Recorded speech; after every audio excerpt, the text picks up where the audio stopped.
And what information will be on that deed? Well, deeds have changed in form over the last 300 years. The deed from 1664 doesn't look like a deed from 2012.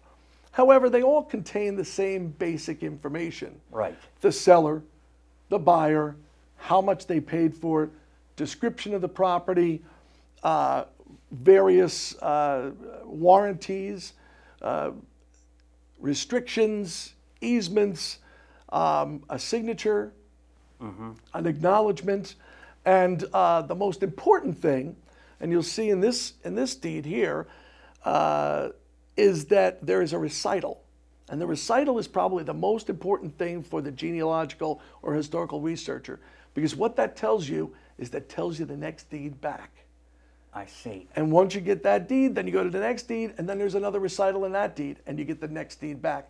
And what you do is you're slowly but surely creating what we call a chain of title. Right, right. Okay, I've heard that term, yes. The deed doesn't stand on its own, okay? It's one link in a chain of deeds that is the chain of title.